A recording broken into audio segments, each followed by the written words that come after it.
반갑습니다. 박소연이라고 합니다. 방금 굉장히 소개를 너무 잘 해주셔서 제가 약간 부끄럽기도 한데요. 오늘 이 강의 공간도 사실 생각보다 거리가 굉장히 가까운 것 같아요. 그래서 학교에서 이제 강의할 때는 조금 더 이렇게 멀리서 이제 강의를 하는데, 그래서 저희가 오늘 굉장히 친밀하게 밀도 높게 이야기를 좀 나눠보도록 하겠습니다. 그래서 박물관, 미술관에 관해서는 아마 다들 친숙하게 느끼시기도 하고, 그죠? 한편은 되게 낯설다라고 이제 생각을 하시기도 할 텐데요. 제가 이제 여러 가지 이제 일을 하면서 제가 한편으로는 이 문화 정책, 그 중에서도 이제 박물관, 미술관 정책하고 관련된 일들을 하기도 했었는데, 그거 관련해서 이제 정부에서 이제 정기적으로 조사하는 통계가 있어요. 그래서 우리나라 국민들이 이 박물관이나 미술관에 얼마나 자주 가는지. 근데 예전에 비해서는 이제 많이 올라갔다고는 하지만 여전히 그렇게 이제 대다수의 국민들이 박물관, 미술관에 이제 자주 간다고 보기는 어려운 통계 결과들을 이제 종종 마주치게 되는데요. 그래서 오늘 이제 제가 드리려고 하는 말씀은, 그러니까 박물관이나 미술관에 대해서 우리가 항상 친숙해 보자, 조금 더 쉽게 이해를 해보자, 이런 이야기들을 많이 하지만 어떻게 보면은 그거는 이제 그 대다수의 시민이나 그 관람객들만의 탓은 아니라고 저는 생각을 합니다. 그러니까 오히려 이 박물관, 미술관이 그동안 이제 축적해 온 여러 가지 지식들을 어떤 방식으로 사람들과 공유를 했었느냐, 또는 공유하지 않았었느냐 라고 하는 부분들이 하나의 이제 중요한 관건일 수도 있겠다 라고 하는 취지에서 이제 하는 이야기라고 이해를 해주시면 좋을 것 같고요. 그리고 그런 문제의식은 사실은 20세기 후반 그리고 21세기인 현재 이제 가장 이제 활발하게 논의되고 있는 주제다라고 이제 이해를 해주시면 좋을 것 같습니다. 그래서 제목이 다소 장황하죠. 그래서 중요한 거는 성찰입니다. 성찰. 그래서 최근에 이제 그 유네스코하고 이제 연관이 있는 국제박물관 협의회라고 하는 국제기구가 있어요. 거기에서 최근에 이 뮤지엄 을 어떻게 다시 재정의를 할 것이냐라고 하는 몇 년에 걸친 논의와 이제 정의를 개정하는 과정이 있었습니다. 그 과정 속에서 예전에는 없었던 몇 가지 키워드들이 그 정의하고 관련된 조항 안에 이제 포함이 됐는데요. 그 중에 하나가 성찰이라고 할 수가 있습니다. 그럼 도대체 무엇을 성찰을 할 것이냐라고 하는 게 여러분들께서도 이제 궁금하신 점이 아닐까라는 생각이 드는데요. 일단 이 자료를 같이 좀 보시면 좋을 것 같습니다. 이게 가장 최근에 이제 박물관, 미술관과 관련된 이제 글로벌한 통계 자료 중에 하나입니다. 그래서 사실은 이제 박물관, 미술관 이렇게 얘기를 하면 이제 굉장히 오래된 제도이고, 그렇기 때문에 낡은 제도다 이렇게 이제 인식을 할 수 있고, 그러면 최근에 여러 이제 국가들이나 정부가 이거에 대해서 크게 관심이 없을 수도 있겠구나. 아까 이제 본부장님 소개해 주신 것처럼 제가 재직하고 있는 학과의 이름도 디지털 문화정책 전공이거든요. 그러니까 이 디지털 시대에 박물관, 미술관이 여전히 의미가 있나?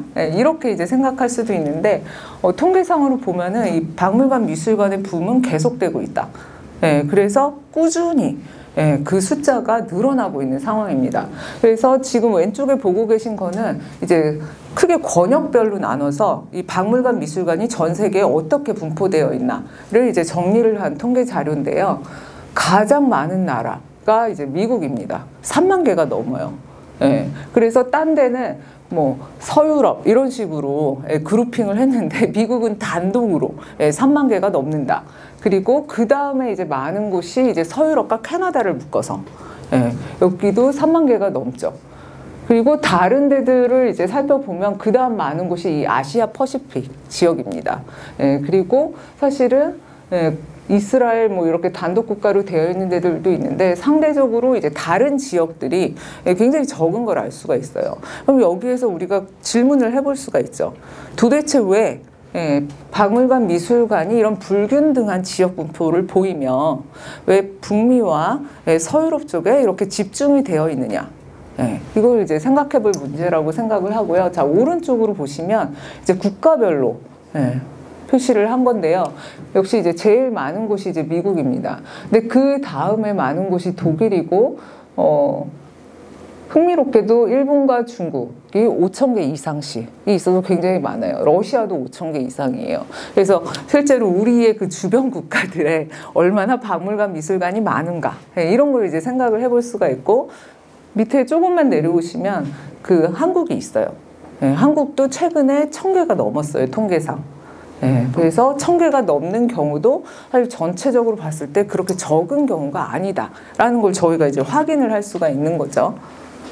자, 그 다음 통계 자료로 이제 많이 인용이 되는 것이 세계에 있는 이 박물관, 미술관 중에 사람들이 제일 많이 가는 곳은 어디이냐, 이런 조사를 거의 매년 해요. 그래서 이게 이제 가장 최근에 조사 결과인데요. 1등이 루브르입니다. 그리고 그 다음이 바티칸 박물관이고요. 세 번째가 중국에 있는 국립박물관이에요. 베이징에 있는 거죠. 자, 그 다음에 대형 박물관, 그 밑에는 뭐죠? 자연사 박물관, 메트로폴리탄 박물관. 다들 한 번쯤 우리가 들어본 박물관들이 이제 쭉 해서 이 경우에 이제 탑 20개 박물관, 미술관을 이제 꼽은 건데요. 그 중에 제가 빨간색으로 동그라미를 쳐놓은 곳이 있어요. 이게 뭐냐 하면 중국의 박물관들이에요. 그래서 다음 페이지까지 같이 보시면 전체 20개 중에 상위권에 한 7개 정도가 전부 중국에서 세워서 운영을 하고 있는 박물관, 미술관이고요. 역시 그 15위의 국립중앙박물관이 여기에 포함이 되어 있습니다. 그래서 이 숫자를 이제 계속 확인을 하다 보면 이제 최근의 변화는 이게 글로벌 패권의 변화 내지는 관광 트렌드의 변화와 맞물려서 중국의 박물관, 미술관이 이 사람들이 가장 많이 찾아가는 박물관, 미술관의 그 상위권에 굉장히 많이 진입해 있다 라고 하는 걸 이제 저희가 볼 수 있죠. 그럼에도 불구하고 우리가 항상 이름만 대면 아는 파리, 런던, 뉴욕, 그리고 워싱턴 DC에 있는 박물관, 미술관이 역시나 상위권에 항상 거의 부동의 위치를 차지하고 있다. 이것도 같이 확인을 해볼 수가 있죠. 그래서 박물관, 미술관은 사실은 그 자체로 존재하는 것이 아니라 이런 어떤 국제적인 관계들, 그리고 문화적인 어떤 패권의 변화, 경제적 변화, 이런 것들하고 맞물려서 같이 움직이고 있구나라고 하는 걸 이제 저희가 생각을 해볼 수가 있습니다. 자꾸 표만 보여드리게 되는데, 요거는 뭐냐면 마지막입니다. 요거는 미술관만 따로 정리를 한 거예요. 그러니까 전 세계 미술관 중에서 사람들이 가장 많이 찾는 미술관을 1등부터 또 줄을 세워 놓은 건데요. 그래서 여기 보면은 역시 1등이 루브르, 2등이 바티칸, 3등이 대형 박물관, 4등이 메트로폴리탄, 5등이 테이트 모던, 이런 식으로 이렇게 쭉 순위가 매겨져 있습니다. 그리고 옆에 보시면은 이제 퍼센트로 나와 있는 요 라인은 얼마나 이제 증가하거나 감소했느냐. 그리고 요 제일 마지막 칸은 뭐냐 하면 이 코로나를 기점으로 해서 얼마나 이게 회복되거나 회복되지 못했느냐라고 하는 걸 이제 수치로 표현을 한 겁니다.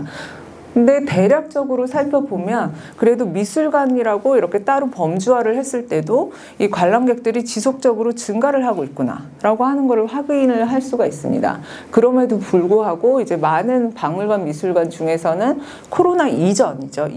2019년 이전 수준으로 이 관람객 숫자를 회복을 하는 게 굉장히 어렵다라고 하는 걸 이제 호소하는 곳도 적지 않다라는 걸 알 수가 있습니다. 근데 재밌는 거는 미술관만 따로 이렇게 순위를 매기게 되면 흥미롭게도 이 상위권에 중국이 들어가 있지 않아요. 이게 왜 그럴까? 라고 하는 이제 궁금증이 생기게 되죠. 그리고 박물관과 미술관을 이렇게 구분을 하면 우리는 굉장히 정확하게 박물관은 박물관, 미술관은 미술관, 이렇게 구분이 될 수 있다라고 이제 상정을 하게 되는데, 막상 보면 루브르는 아까 전체에도 들어가 있었고 미술관만 따로 이제 범주화하는 데도 들어가 있죠. 그래서 박물관이자 미술관이 이런 정체성은 도대체 어떻게 생기는 거지? 이게 그러면 구분이 불가능하다는 건가? 이런 이제 질문도 저희가 같이 해볼 수 있겠죠. 그래서 이런 질문들을 가지고 본격적으로 얘기를 해보겠습니다. 사실 저한테 이제 처음에 주셨던 그 주제가 박물관, 미술관의 어떤 공간의 역사, 도시하고의 관계 속에서의 역사, 이런 걸로 이제 저는 이해를 했었는데요. 그럼 도대체 이 역사를 어떤 지역, 어떤 시대에 포커스를 맞춰서 말씀을 드리는 게 좋을까라고 이제 생각을 하다가 굉장히 과감하게 박물관, 미술관, 뮤지엄 전체의 거의 최초의 선주격에 해당하는 이 알렉산드리아의 뮤제이온 얘기부터 해보는 걸로 하겠습니다. 그래서 여러분들이 잘 아시는 그 마케도니아의 이 알렉산더 대왕이 이 이집트를 정복을 하게 되죠. 이집트를 정복을 하면서 이 알렉산드리아라고 하는 수도를 건설을 하게 됩니다. 그리고 이 알렉산드리아 안에 어떻게 보면은 그 그리스 세계의 가장 위대한 학자들을 다 모으고 그리고 그리스 세계에서 유통이 되고 있는 모든 책들을 다 수집을 해요. 그렇게 해서 이 도서관이 딸린 무제이온이라고 하는 것을 이제 건립을 하게 됩니다. 그래서 결국에는 이 알렉산더 대왕의 아심은 그런 거였겠죠. 세상의 모든 지식 다 여기에다 직결시키겠다. 그리고 여기를 이제 거점으로 해서 새로운 연구들, 지식들이 생산되게 하겠다. 이런 거였겠죠. 그래서 이제 학자나 직원들에 대한 그 대우, 처우도 이제 굉장히 좋았던 것을 알 수가 있습니다. 근데 뭐 우리가 현재 관점에서 생각을 하면 여기에 그럼 당연히 미술품 수집도 하지 않았을까 이렇게 생각을 할 수 있는데요. 이 시기에는 이제 미술품 수집은 포함되지 않았다. 그래서 오로지 이제 책, 문헌 그리고 학자들을 이제 모으는데 이제 집중을 했었기 때문에 굉장히 강력한 연구기관으로서의 위상이라고 하는 것을 중시했다는 걸 알 수가 있고요. 그래서 결국에는 그 제국의 황제가 자신이 제국을 다스리는 통치 행위하고 이 지식을 모으고 지식을 활용을 하는 것, 이 두 개의 관계를 굉장히 중요하게 생각을 했구나라고 하는 부분을 이제 한번 저희가 생각을 해봐야 되겠죠. 그래서 이 당시 이제 무제이온이 얼마나 지속이 됐었는지에 대해서는 약간 학자들마다 견해가 다릅니다. 그리고 그게 현재의 뮤지엄이 됐다. 라고 이제 얘기를 하는 건 이제 더더욱 어려운데요. 이제 르네상스 시대에 들어가면서 그리스와 로마 시대의 고전을 서유럽 사람들이 재발견을 하게 되죠. 그러면서 이때 엄청 유행하는 것 중에 하나가 그 그리스 로마 시대에 만들어진 여러 가지 물건들, 이거 이제 다 합해서 골동품이라고 얘기를 할 수 있을 텐데요. 이걸 수집을 하는 붐이 일어나게 됩니다.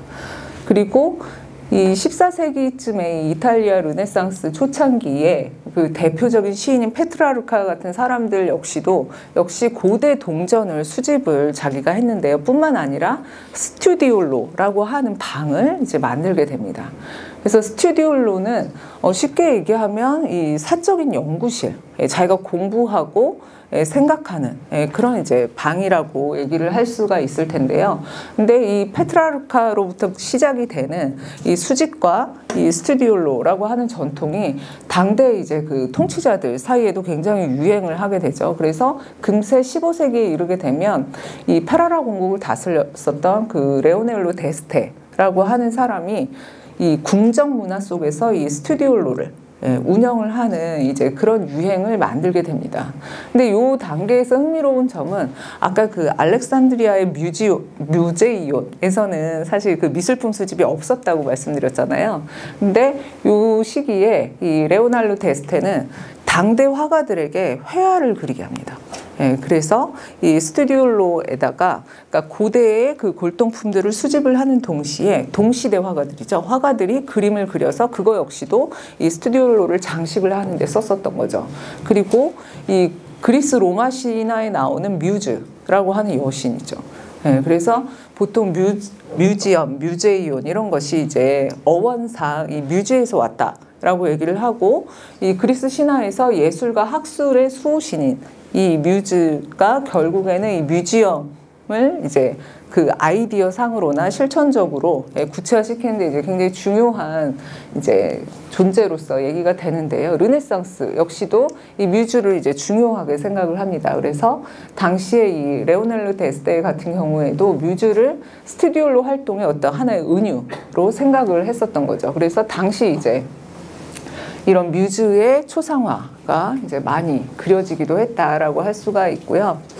그래서 그 중간의 내용들은 그냥 읽어봐 주시면 좋을 것 같은데, 특히나 이 스튜디올로가 여러 가지 이제 해석들이 있기도 합니다. 한편으로는 사적인 연구실이다. 개인적으로 연구하고 공부하는 곳. 그래서 결국에는 이 자기만의 방을 가지고서 그게 근대적인 어떤 자아, 개인으로서의 자아가 형성이 되는 하나의 계기가 됐다. 이렇게 이제 평가를 하는 경우가 있고요. 또 하나는 이 스튜디올로가 단지 그러니까 자기 방이라고 하는 의미를 넘어서서 사교와 사치의 공간이었다. 그래서 결국에는 이 궁정 문화 속에서 외교적인 선물을 하고 사람들과 이제 교류를 하는 그런 공간이었었고, 사실 외교적 선물이라고 하는 게 굉장히 귀한 것, 이런 것들을 주고받게 되잖아요. 그러다 보니까 그 속에서 어떤 자본주의나 물질주의 그리고 낭비적인 소비의 기원이 사실은 이 스튜디올로에서도 찾아볼 수 있다라고 이제 얘기를 할 수가 있습니다. 그래서 그 스튜디올로를 얘기를 할 때 이탈리아에 남아있는 이제 굉장히 유명한 스튜디올로 중에 하나가 바로 이 왼쪽에 보고 계시는 메디치가의 스튜디올로입니다. 그래서 이 방이 사실은 그렇게 커 보이지 않잖아요. 근데 여기 보면은 굉장히 좋아 보이는 회화들로 벽부터 천장까지 빼곡하게 차 있는 것을 이제 저희가 볼 수가 있고요. 저 오른쪽에 있는 그 작품은 뒤에서 조금 더 말씀드릴게요. 네, 그리고 이제 이탈리아 르네상스에서 이제 그렇게 시작된 유행이 이제 시간이 지나면서 그리고 지역이 점점 이제 확장이 되면서 조금 성격을 바꿔가게 됩니다. 특히나 이 16세기 경에 이르게 되면은 이 새로운 어떤 용어들이 등장을 하게 돼요. 저 분더카머라고 하는 거는 이제 알프스 이북 지역이죠.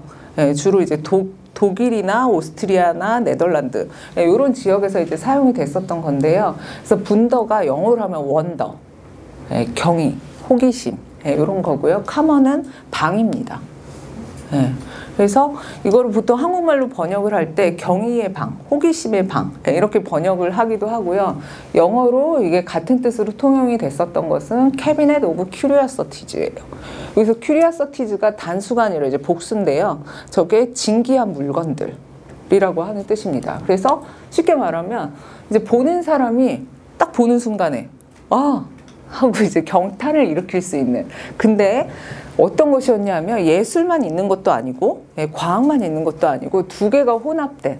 그래서 한편으로는 자연물이기도 하면서 또 한편으로는 인공물인 것들을 다 섞어서 수집을 했었던 거죠. 그러니까 크게 대상을 가리지 않고서 여러 가지 정말 이렇게 경탄할 만한 물건들을 수집을 해서 컬렉션을 하게 되는데, 이런 경향들이 이제 16세기에 나타나게 되는 것은 바로 이제 유럽 전반에서 이 매너리즘이라고 하는 것이 유행을 하면서부터라고 할 수 있습니다.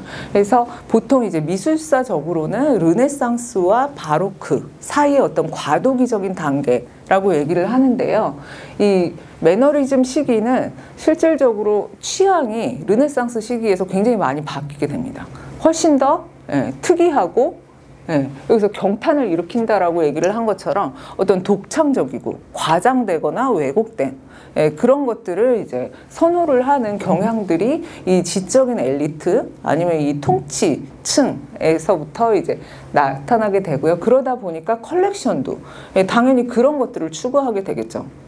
그래서 옛날에는 그냥 고대 동전이나 이런 것들을 이렇게 수집을 했었던 사람들이 더 신기한 거, 더 새로운 거, 이런 것들을 이제 자꾸 이제 추구를 하게 되면 어떻게 될까요?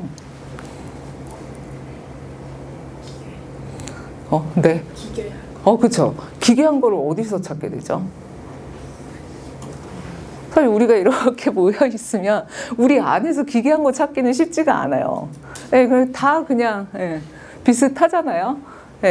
그래서 결국에는 바깥으로 나가게 되죠. 그러니까 시선을 유럽 바깥으로 돌리고 사람들의 땅이 닿지 않았었던 곳, 이런 데를 찾아가면서 그 신기한 것, 기괴한 것, 이런 것들을 찾게 되는데요. 그래서 당시에 이제 이 호기심의 방 내지는 진귀한 물건들의 방이라는 이 컬렉션들을 살펴보면 공통되게 한편으로는 골동품도 있고, 우리가 현재 이제 자연사라고 얘기하는 동물, 식물, 화석, 곤충 등 이런 것들을 이제 수집하고 연구하는 것도 있었고요. 그리고 아까 말씀드렸던 것처럼 미술품까지 포함해서 이것들이 다 섞여 있었던 그런 컬렉션이었고, 그래서 뭐 현재 시점에서 판단을 해보면 박물관과 미술관이 이제 분화되지 않은 상태로 혼종적으로 이제 공존했었던 그런 컬렉션이다라고 볼 수가 있는데요. 이 큐리오시티즈, 진귀한 물건들은 라틴식 분류법에 따르면 이 네 가지를 다 포괄한다고 얘기가 됩니다. 그래서 자연물, 그래서 여기에는 그냥 자연물도 있겠지만 희귀한 피조물이죠. 그러니까 신이 만든 희귀한 피조물, 그래서 뭐 괴물. 근데 사실 뭐가 괴물인지는 참 판단하기가 힘들죠. 그 다음에 인공물. 그리고 여기에는 골동품, 미술품 이런 게 다 포함이 됐고, 그 다음에 여러분들 많이 들어보셨죠? 이국적이다. 그래서 에그조티카라고 하는 범주가 있는데 이 먼 곳에서, 그러니까 유럽 바깥에서 수집된 이국적인 사물, 식물, 동물, 이걸 이제 다 한 범주를 쳤었고요. 제일 밑에. 그래서 이거는 이제 약간 위에 세 개하고는 좀 다르게 자연을 정복한 인간의 능력을 이제 증거하는 사물들, 이런 식으로 이제 범주가 구분이 되어 있었고, 실질적으로는 방 하나에 얘네가 다 같이 공존하는 형태로 있었다고 할 수 있습니다.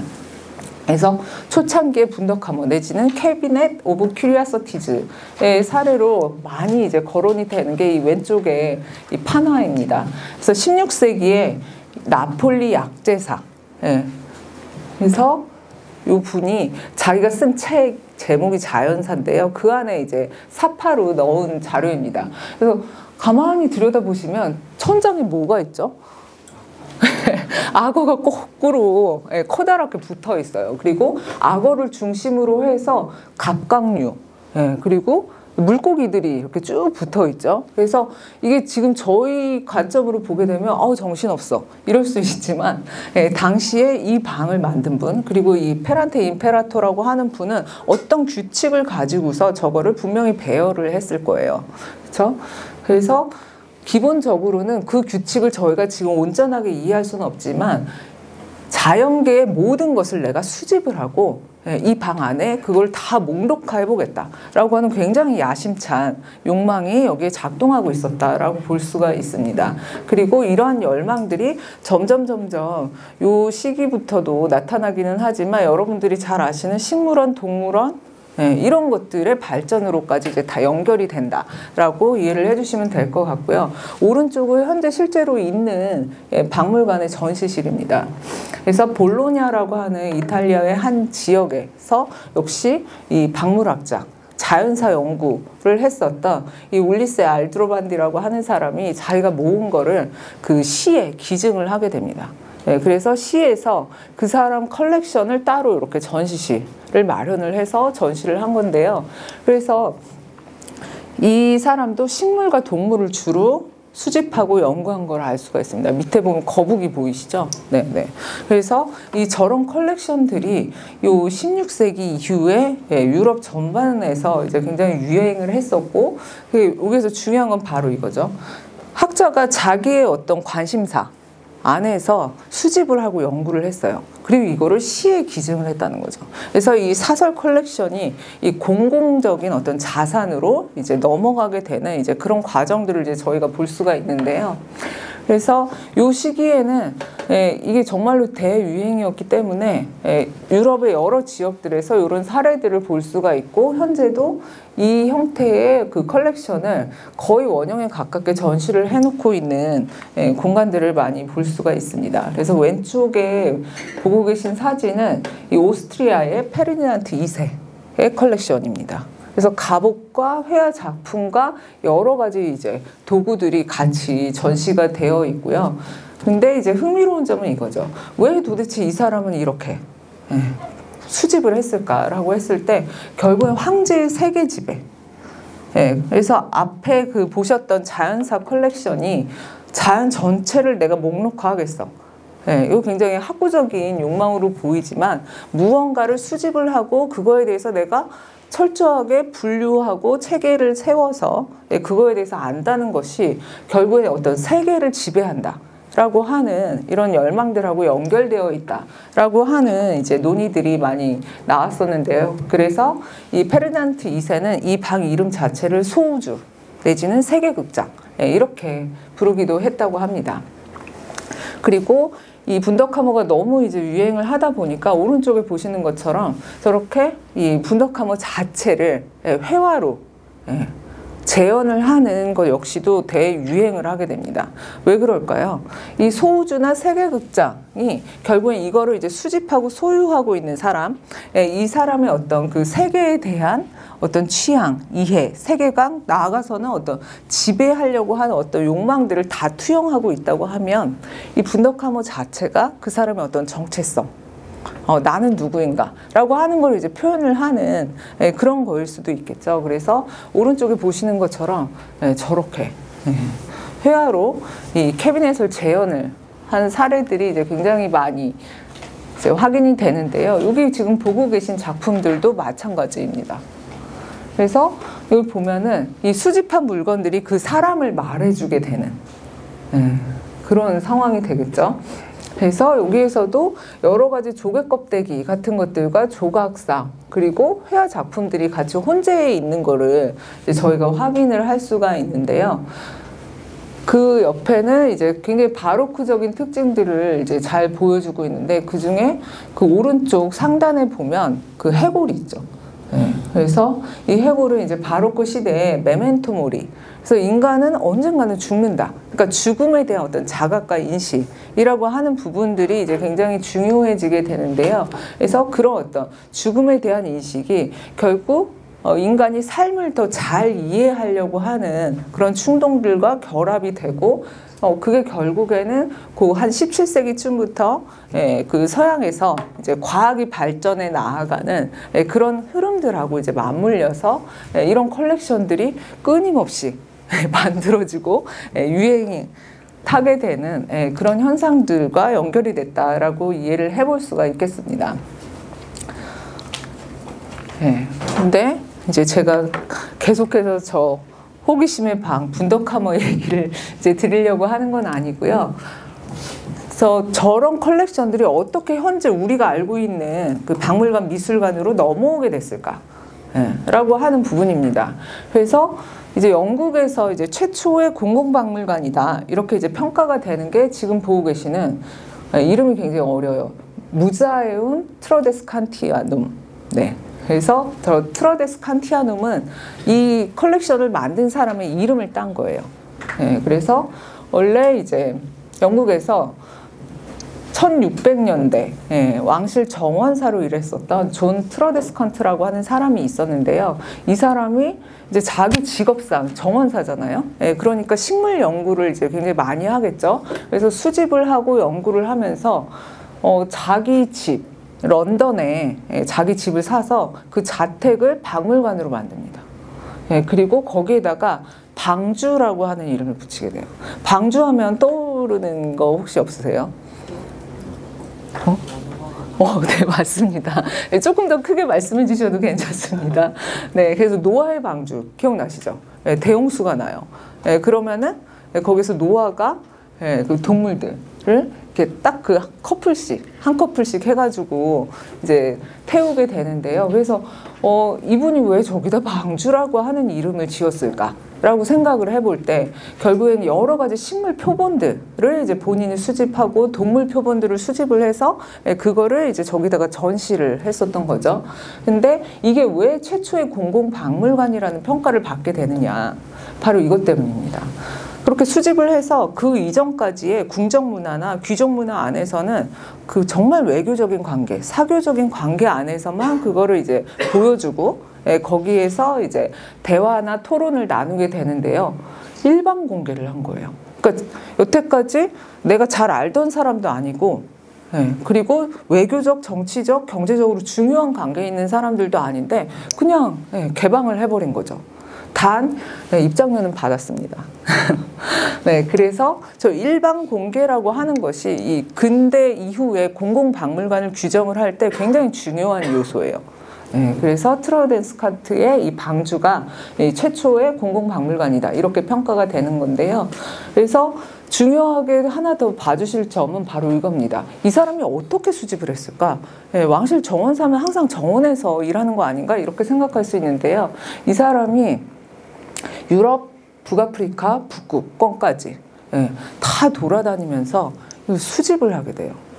그리고서 당연히 앞서 봤었던 그 호기심의 방하고 이제 일맥상통하는 부분이라고 얘기를 할 수가 있겠죠. 그리고 이 식물에서 이제 점점 민족지향적인, 그러니까 타 지역에 살고 있는 사람들의 어떤 생활상, 거기에 관계된 물품들 그리고 미술품들 이런 것까지 이제 수집의 범위를 확장을 했었던 거고요. 그리고 나중에는 이거를 이제 사후에 엘리아스 애쉬몰이라고 하는 사람한테 자기 컬렉션을 전부 넘기게 됩니다. 넘기게 되고 그게 옥스퍼드 대학에 기증이 돼서 19세기 들어와서 이 박물관으로 개관을 하게 되는 거죠. 그리고 이게 이제 당시 처음에 이 트로데스칸트가 뮤지엄을 열었었던 자기 자택의 모습이고요. 요거는 그 애쉬몰리언에 있었던 컬렉션 중에 일부가 다시 정원박물관에 기증이 돼서 트로데스칸트의 컬렉션이 지금 공개되어 있는 그 모습이라고 할 수 있습니다. 자, 그 이후에 대형 박물관이 문을 열게 됩니다. 근데 대형 박물관 역시도 국가가 원래부터 어떤 이 컬렉션을 가지고 있었나라고 이제 저희가 궁금해할 수도 있지만 이 한스 슬론이라고 하는 이 개인의 컬렉션이 이 대형 박물관을 만드는 이제 중요한 기초가 됩니다. 그래서 이 한스 슬론은 굉장히 대단하신 분이에요. 영국에서 의사였었고요. 그리고 식물이나 동물 등을 연구하는 박물학자이기도 했었고 여러 가지 수집을 했었던 컬렉터였는데 나중에는 뉴턴 이어서 왕립 학술원장이 됩니다. 그리고 왕실 주치이기도 했었어요. 근데 이 분이 이 수집을 시작하게 된 계기는 그러니까 영국 식민지였었던 자메이카 어디 있는지 아시죠? 카리브해 맞나요? 네, 뭐라고 지금 말씀해 주신 것 같아서. 밑에. 맞아요, 맞아요. 네, 거기에 자메이카라고 하는 나라가 있어요. 근데 거기가 이제 당시 영국 식민지였었는데 거기 총독 주치의로 이분이 가게 됩니다. 네, 그래서 거기에서 여러 가지 수집을 많이 하게 돼요. 심지어는 자메이카 자연사라고 하는 책을 집필을 해서 굉장히 높이 평가를 받고 있기도 합니다. 그래서 여러모로 봤을 때 이 사람은 영국의 역사 속에서 굉장히 중요한 사람이구나. 이렇게 이제 평가가 되어 왔었고 사후에는 자기 컬렉션을 국가에다가 2만 파운드를 받고서 이제 전부 다 넘기게 됩니다. 그 숫자가 무려 7만 1000여 점.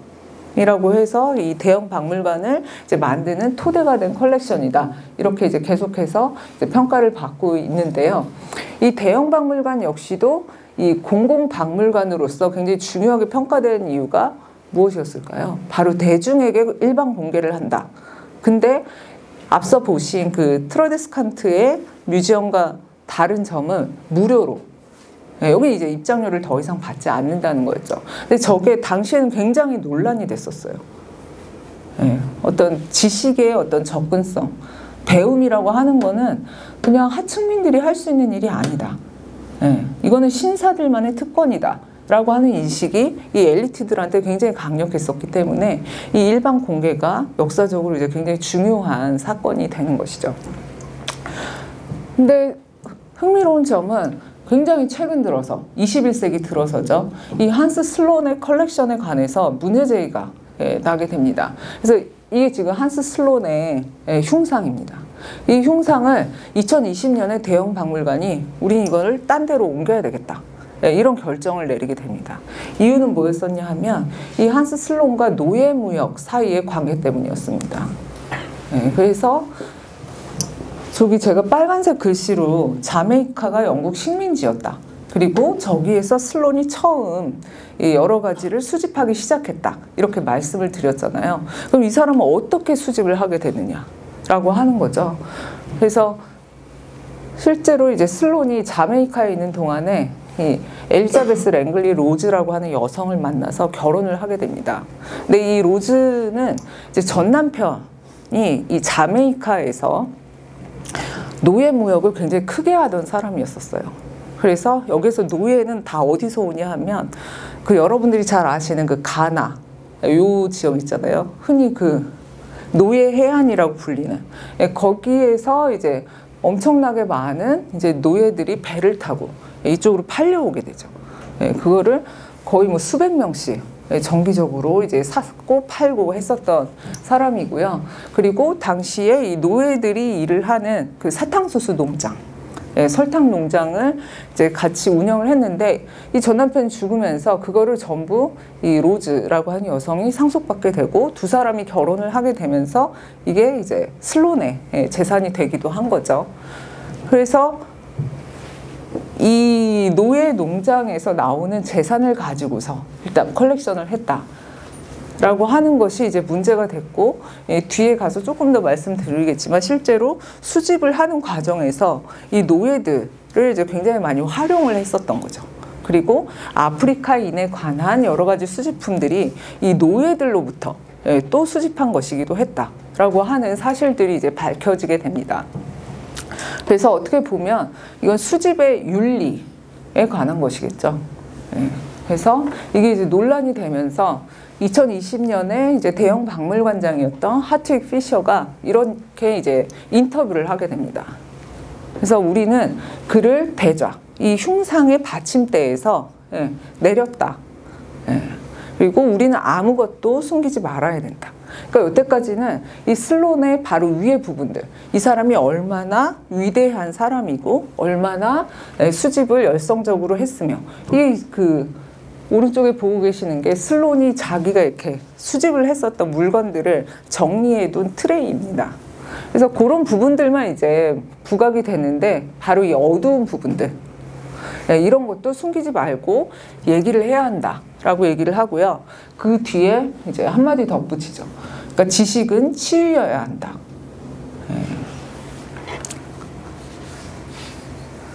그래서 결국 이런 이제 논란들이 있고, 지금 아마 그 대형 박물관 홈페이지에 여러분들이 가보시면 대형 박물관은 자기네들 이제 영국 정부가 식민 지배를 했었던 거, 그리고 그러면서 이제 유물을 수집을 하게 되면서 여러 가지 갈등이 있었고, 뭐 최근에 들어서 이제 그런 것이 이제 이슈가 되면서 한편으로 유물 반환부터 시작을 해서 여러 가지 이제 문제들을 이제 해결해야 되는 상황임을 뭐 아주 적극적으로는 아니지만 그래도 어느 정도 이거를 이제 계속 얘기를 하고 있습니다.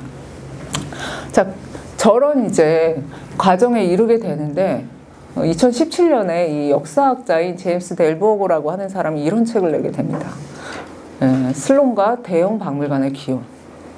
그래서 여기에서 이제 여러 가지 얘기를 하는데 그 중에 하나가 이 슬론이 노예무역을 통해서 대형 박물관을 이제 과 연결되어 있었다라고 하는 걸 얘기를 하는데요. 그래서 앞서 이제 말씀드린 것을 조금 더 구체적으로 말씀을 드리면 이런 거죠. 노예 상인들을 통해서 자기의 그 수집 표본들 있잖아요. 동식물 표본들을 수집을 했고, 노예들이 입었었던 옷, 그리고 도망 노예를 처벌하는 데 썼던 뭐 채찍이나 올가미, 거기다가 노예들이 이제 식량을 사는 곳이 있잖아요. 거기에 가서 여러 가지 아프리카 사람들이 먹는 그 식량 표본을 수집했고, 그리고 이들의 현악기나 음악까지 이제 수집을 해서 뒤에 있는 것처럼 피부나 두개골 표본도 있었다고 하니까요. 어떻게 보면 노예가 없었다면 사실 슬론의 컬렉션이 성립될 수 있었느냐, 뭐 이렇게까지 이제 되물어 볼 수밖에 없는 그런 지점이 있었다라고 얘기를 할 수가 있습니다. 근데 이 부분에서 이런 노예 연구는 도대체 학문적으로 따지면 어떤 학문이라고 우리가 얘기를 할 수 있을까라고 이제 한 번쯤 질문을 해볼 필요가 있어요. 근데 이 슬론이라고 하는 사람도 사실은 식물에 대한 관심에서 수집과 연구를 시작을 했거든요. 근데 이 노예의 이런 옷이나 피부, 두개골 이런 것들을 수집을 하는 것이 이 사람한테는 식물 표본을 수집하는 거하고 크게 다르지 않았던 거예요. 그래서 굉장히 넓은 자연사 연구의 범주로서 이런 일들이 이루어져 왔다라고 볼 수가 있는 거죠. 그래서 현재의 관점에서 인권 이런 거 얘기하잖아요. 그러니까 이분한테는 사실은 그런 개념이 없었다라고도 볼 수가 있어요. 그래서 결국에 이 책을 쓰신 분은 이런 질문이 필요하다고 얘기를 합니다. 박물관이 도대체 어디에서 왔고 소장품은 또 어디에서 왔는지 이 부분을 우리가 계속해서 따져 물어야지만 박물관이 갖고 있는 힘을 더 잘 이해할 수 있고 앞으로 미래에 더 나은 박물관을 만들 수 있다. 그리고 요 문명박물관이라고 하는 용어는 여러분들이 책을 이거 쉽게 보실 수 있는 겁니다. 그래서 이 번역되어 있는 책인데요. 박물관의 그림자라고 하는 제목의 책에 저자가 인류학자인데요. 이 문명박물관이라고 하는 용어를 사용합니다. 그래서 이 사람은 루브르 대형박물관 메트로폴리탄이라고 하는 정말 박물관 중에 박물관이라고 얘기가 되는 얘네들이 사실은 다 문명박물관이라고 통칭할 수 있다라고 얘기를 하는데요.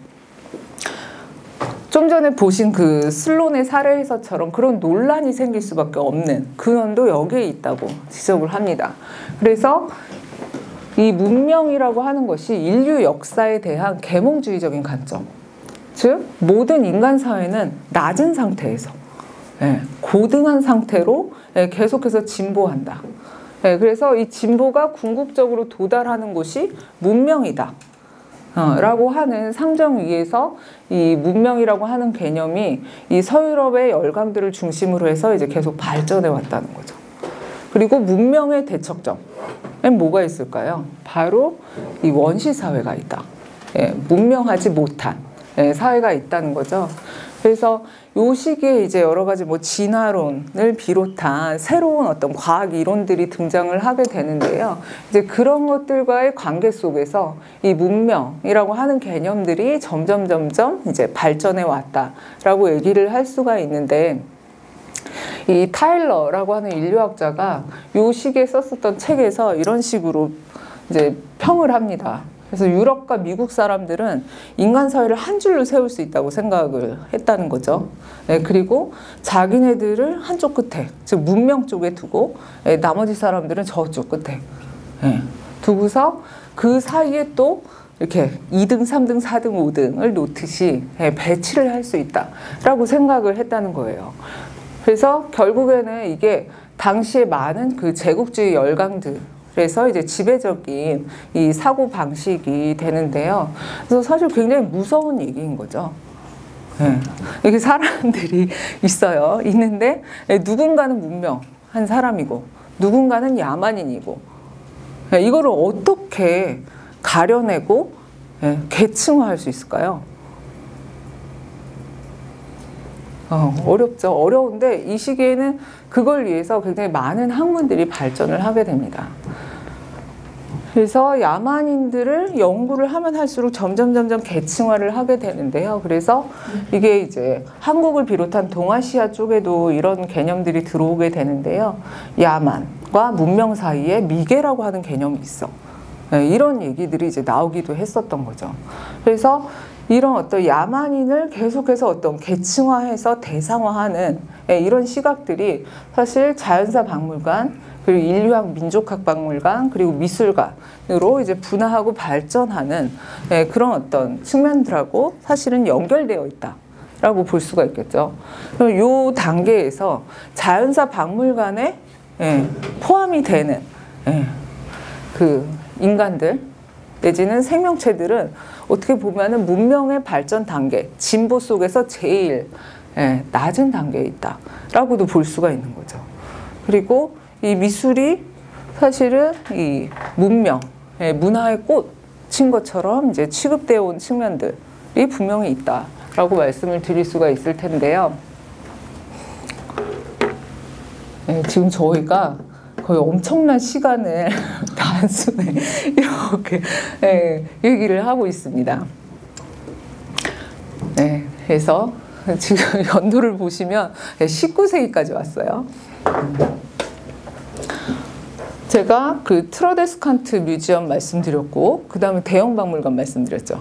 예, 그 다음에 만국박람회를 꼭 말씀을 드려야 될 것 같아서 이 얘기로 넘어가겠습니다. 그래서 1700년대에 이제 대형 박물관이 이제 개관을 하고 나서 영국은 사실은 이 시기에 이제 뭐 전 세계를 주도하는 산업혁명에 들어가게 되죠. 그리고 그런 어떤 산업혁명기에 자국의 어떤 국가 경쟁력이라고 하는 것을 이제 대대적으로 알리기 위해서 이 만국박람회라고 하는 것을 개최를 하게 되는데요. 이게 세계적으로 제일 첫 번째 만국박람회입니다. 이게 런던에서 열렸고, 많이 이제 들어보셨을 저 수정궁, 그러니까 전체가 유리로 된, 그 전까지는 본 적도 없는 건물을 만들어서 저거를 이제 전시관으로 사용을 하게 되죠. 그래서 지금 보고 계신 요 세 개의 일러스트는 조셉 내시라고 하는 당시의 화가가 이제 기록을 해놓은 건데요. 그래서 이 수정궁 안에는 이런 어떤 고대 조각들과 같은 미술품들 뿐만이 아니라 당시 영국의 산업화를 이제 대표하는 여러 가지 기계들, 증기기관차 이런 것들이 이제 같이 다 이제 전시가 되었던 거죠. 자, 뿐만 아니라 당시 이제 영국이 식민지 개척을 하게 되면서 이른바 해가 지지 않는 나라라고 얘기가 될 만큼 많은 부분들이 분명히 있다고 할 수 있습니다. 근데 사실 그 뭐 식물학자든 동물학자든 수집을 하고 연구를 이제 많이 했다고 앞서 말씀을 드렸잖아요. 근데 되게 아이러니하게도 이 전시는 그런 어떤 연구의 어떤 정확성? 뭐 이런 거에 토대했다고 보기 조금 어려운 측면이 있습니다. 이 식민지 인도를 전시를 한 방이었었는데요. 여기에서 인도 하면 이제 인도 코끼리가 이제 당시에도 이제 굉장히 대표적인 아이콘이었었던 것으로 보이죠. 근데 이 인도 코끼리를 원래는 인도에서 포획을 해서 그걸 가지고 와서 전시를 하려고 했다가 그게 제대로 안 된 거죠, 계획대로. 이제 그러다 보니까 영국 내에 있는 박물관들을 찾아서 코끼리 박제를 이제 수배를 하게 됩니다. 근데 이 코끼리가 인도 코끼리가 아니라 아프리카 코끼리였었어요. 약간 우픈 현실이지만 그렇게 해서 결국에는 부랴부랴 식민지 인도 전시관을 이제 이렇게 꾸미게 됩니다. 그래서 결국에는 이렇게 물어볼 수 있죠. 그럼 그간에 서양에서 이른바 과학적이다, 뭐 자연사다, 아니면 박물학이다, 동물학이다, 이런 이름으로 이제 진행이 되어 있었던 과학이라고 하는 학문이 얼마나 진실에 가까운 건지, 그게 어떤 학문으로서 정당한 것인지, 이런 것들이 이제 한편으로 질문에 붙여질 수가 있고, 박물관과 제국주의와 그런 과학이라고 불렸었던 학문이 사실은 공모를 해서 이런 거를 이제 만들어내고 있었다라고 얘기를 할 수가 있겠죠. 그리고 이 전시는 사실은 당시 인도에 가보지 못한 런던 사람이 얼마나 많았겠어요. 이 사람들에게 아, 인도란 이런 곳이야 라고 하는 고정관념을 만들어내는데 굉장히 큰 역할을 했겠죠. 그래서 희한하게도 아프리카 코끼리를 통해서 인도에 대한 영국의 식민 지배를 정당화하는 이런 방식들을 이제 살펴보게 되면 이 제국 통치에서의 어떤 과학이나 지식이 어떤 식으로 정치에 공모를 하게 됐었는지 뭐 이런 것들이 저희가 저런 장면들을 통해서 짐작을 해볼 수가 있고요. 그리고 또 하나는 저희가 정치라고 얘기를 할 때 사실 여기에서 빼놓을 수 없는 거는 이 시기의 그 자본주의의 발달이라고 할 수가 있습니다. 그래서 이게 폭력적으로 그냥 동물이나 식물들을 그냥 가지고 오는 것이 아니라 이게 이 폭력적이라고 얘기를 하는 거에는 바로 이 동물무역, 식물무역 이런 것들이 굉장히 서양 사람들에게 유리하게 횡행하고 있었다라고 얘기를 할 수가 있습니다. 그래서 이 만국박람회를 하느라고 전 세계에서 정말 다량의 동물들, 산동물, 죽은 동물들을 이제 다 이제 런던으로 이제 집결시키는 그런 일들이 일어나게 되는데요. 이 사진의 경우에는 당시 이제 굉장히 성행했었던 이 동물무역 회사가 이제 자기네들이 수입한 것들을 이제 쌓아놓고서 찍은 사진이라고 할 수가 있습니다. 그래서 실제로 이런 동물무역을 통해서 수입된 여러 가지 살아있는 동물과 죽어있는 동물들을 이제 같이 박람회에서 전시를 했다라고 얘기를 할 수가 있고요. 그리고 그러한 어떤 전시가 결국 이런 디오라마 전시 방식으로 이제 이어지게 됩니다. 디오라마라고 이제 들어보셨을까요? 그래서 쉽게 얘기를 하면 뒤에는 뭐 최근에 이제 사진이나 영상을 쓰기도 하는데요. 이 서식지의 그 풍경을 이제 그려서 붙여놓고 그 앞에다가 동물 박제를 같이 전시를 하는 거라고 얘기를 할 수가 있습니다. 그래서 요 1800년대에 등장해서 20세기 초까지 굉장히 유행을 했었고요. 사실은 이제 국내에도 이 디오라마 전시 기법이 많이 남아 있습니다. 그래서 여러분들이 박물관 가보시면은 아 이건 디오라마야 이렇게 확인을 하실 수 있는 게 있을 텐데요. 그래서 이거하고 관련해서 어떤 연구자는 1980년대에 이런 비판을 합니다. 디오라마가 서양의 부유한 백인 남성들을 위한 트로피룸이었다.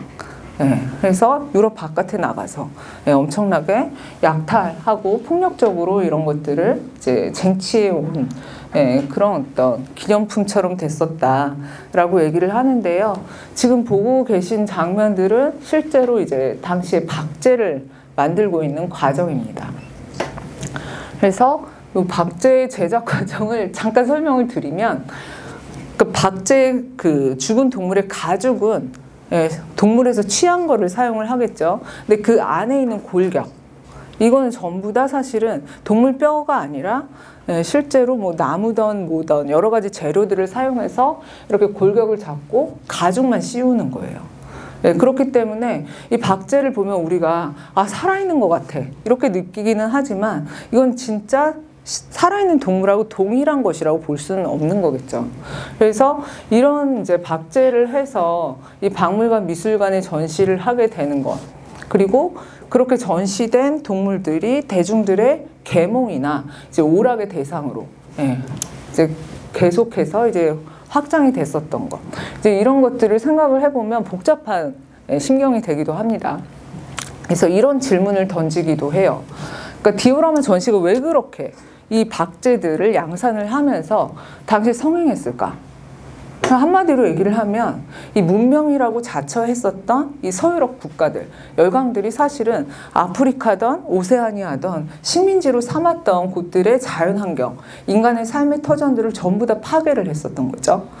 그리고 대신에 식민화와 약탈에 의해서 사라져간 존재들을 마치 박물관에 살아있는 것처럼 다시 재현을 하는 이런 굉장히 역설적인 행위로서 디오라마를 볼 필요가 있다라고 이제 비판적으로 지적을 하는 사람들도 당연히 있습니다. 그리고 사실 저희가 지금 이제 동물 전시를 얘기를 했는데요. 이 동물 전시와 인간 전시의 연속성이라고 하는 거를 생각을 해볼 필요가 있어요. 그러니까 한스 슬론이 노예들이 쓰던 물건, 그리고 노예 피부 두개골 표본까지도 이제 수집을 했었다라고 하는 거는 사실은 자연사 관점에서 이게 크게 구별이 되지 않는 범주라고 봤기 때문이라는 거죠. 그래서 이 문명화되지 않은 인간은 뭐 자연이나 마찬가지다라고 봤던 거고요. 그래서 이런 식의 전시 방식들. 자, 여기에서 도대체 누가 인간일까요?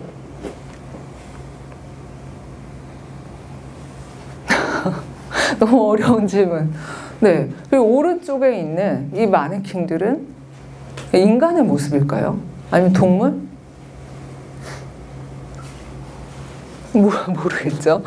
그래서 이게 굉장히 전형적으로 이른바 자연사 박물관이라고 불리는 곳에서 어떤 진화라고 하는 거를 이제 시각적으로 표현을 하는 이제 문법이라고 얘기를 할 수가 있겠죠. 그러면 이런 어떤 진화의 단계를 표현한 듯한 이런 마네킹들, 전시물들을 바라보는 사람은 도대체 누구냐? 바로 문명인이죠. 야만인들은 사실 이걸 보고서 어떤 배움이나 학습을 할 수 있다고 사실은 생각도 안 했을 거예요.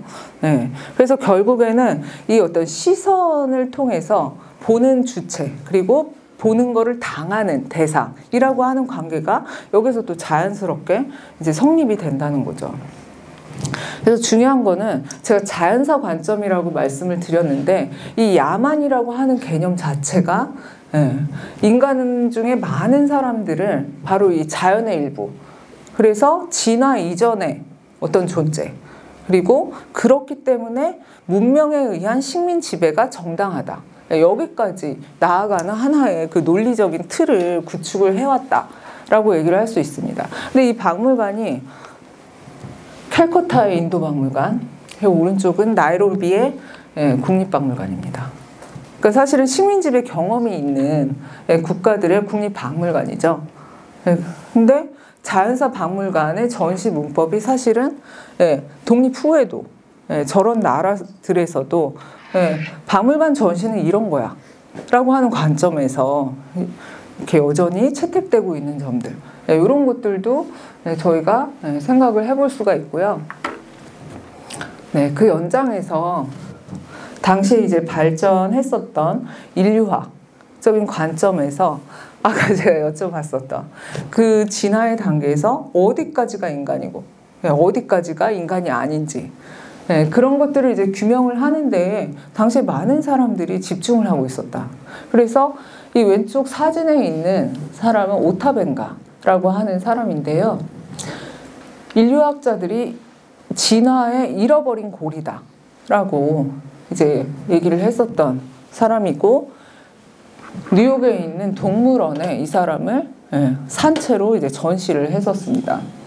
근데 어디에다 전시를 했냐 하면 영장류 전시고요. 그리고 거기에 굉장히 건조하게 나이 23세, 키 4피트 11인치, 몸무게는 103파운드.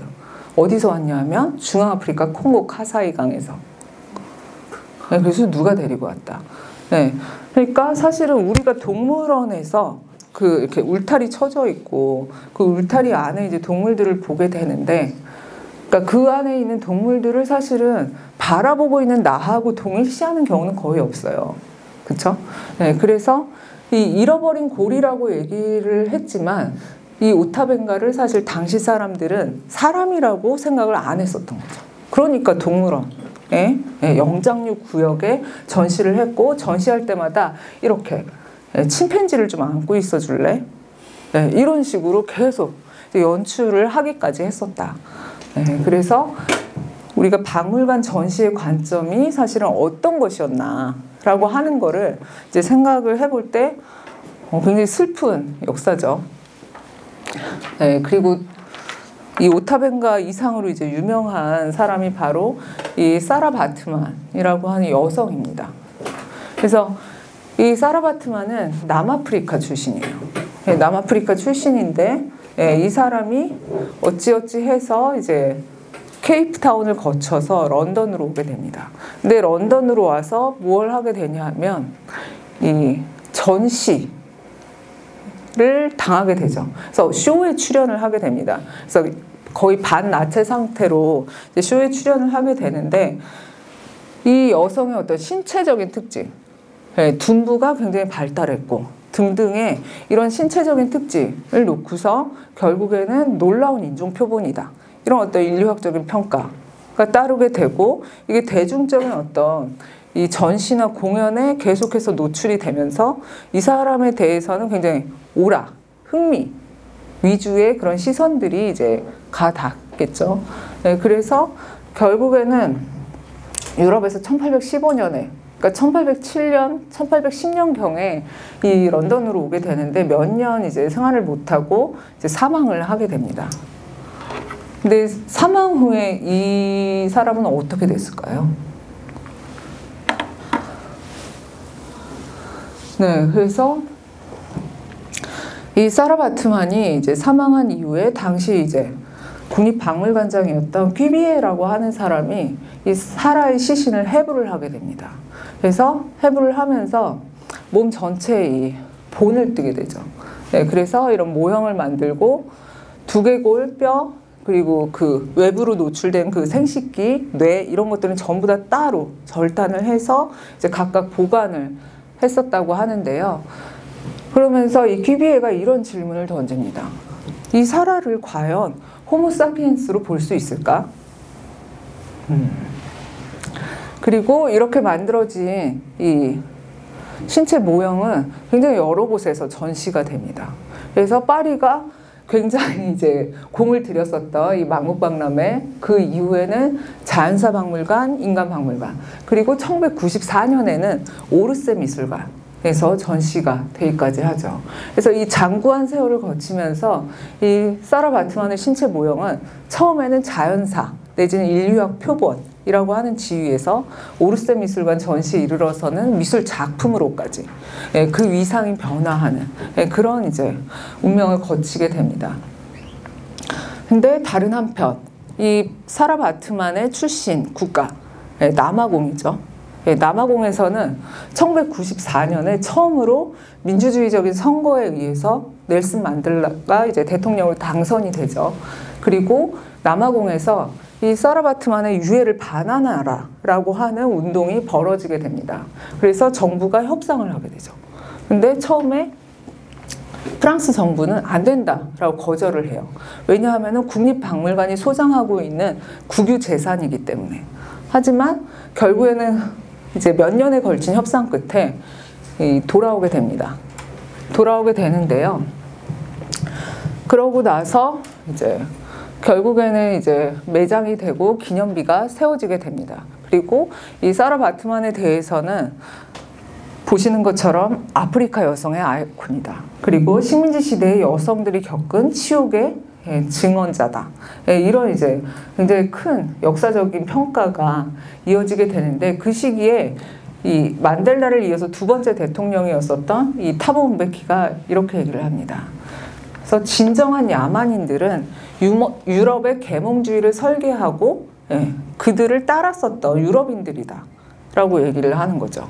그래서 어떻게 보면 문명과 야만이라고 하는 그 개념의 관계를 뒤집어서 이제 얘기를 하는 이제 그런 거를 확인을 해볼 수가 있습니다. 네, 근데 사실은 오타벤가나 사라 바트만 사례에만 국한되는 게 아니었었어요. 네, 그래서 이 식민지 전시라고 하는 것이 뭐 박람회나 박물관 여러 가지 이제 전시 기회를 빌어서 이루어지게 되는데요. 그때는 이 인간동물원이라고 하는 형식을 빌어서 그 식민지의 사람들을 데려다가 동물원 우리 같은 데다 전시를 하거나 아니면 민속촌처럼 그들이 살고 있는 마을의 형태를 이렇게 모형처럼 만들어서 이들이 거기에서 실제로 이제 생활을 하고 있는 것 같은 그런 모습을 연출을 해서 전시가 이루어지게 됩니다. 근데 사람들이 굉장히 많이 이거를 즐거워하면서 관람을 했다고 하죠. 그래서 이 인간동물원이 이런 어떤 대형 박람회나 박물관뿐만이 아니라 사업으로도 비즈니스로도 굉장히 성행했었다라고 기록이 남아 있습니다. 그래서 이 사례들을 연구한 연구 결과들을 보면 굉장히 이렇게 참혹한 이야기들이 많이 있습니다. 그래서 이제 어떤 연구자는 이런 인간동물원이라고 하는 것이 결국에는 19세기 후반에 굉장히 대중적인 공공오락이었다고 얘기를 하는데요. 그래서 이 자유평등 박애를 내세우는 프랑스에서도 이런 흑인 마을을 조성을 해서 아프리카인을 400명이나 데리고 와서 전시를 했었다라는 기록이 있고요. 그래서 이 흑인 차별, 인종차별하고 관련해서 악명이 높았었던 벨기에에서는 콩고인을 데리고 와서 이렇게 전시를 했었는데, 문제는 이들이 전염병 때문인지 이제 집단적으로 다 사망을 하게 됩니다. 근데 사망한 이후에 그냥 장례식도 없이 묘비도 없이 그러니까 집단 매장을 해버리는, 그래서 이제 어떻게 보면 이들의 죽음에 대한 그 일말의 경의도 없었다라고 하는 부분들이 이제 비판을 받게 됩니다. 그래서 이런 연구들을 하는 연구자들은 야만이라고 하는 것이 어느 날 아프리카에 가봤더니 여기 야만이 있네? 이렇게 해서 발견된 게 아니라는 거죠. 서양 제국주의자들에 의해서 발명된 것이다 라고 이제 지적을 합니다. 그리고 그 발명품을 유지하고 사람들에게 계속 믿게 하기 위해서 그 증거들을 계속 만들어낼 수밖에 없었다는 거죠. 그럼 어떻게 하는 거죠?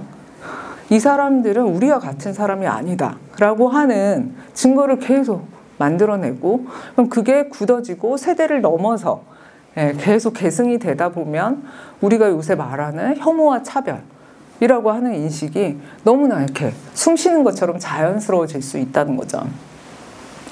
네, 그래서 2011년, 12년에 비로소 이 인간동물원 전시를 문제 삼은 전시가 프랑스에 있는 박물관, 국립박물관에서 이제 개최가 됩니다.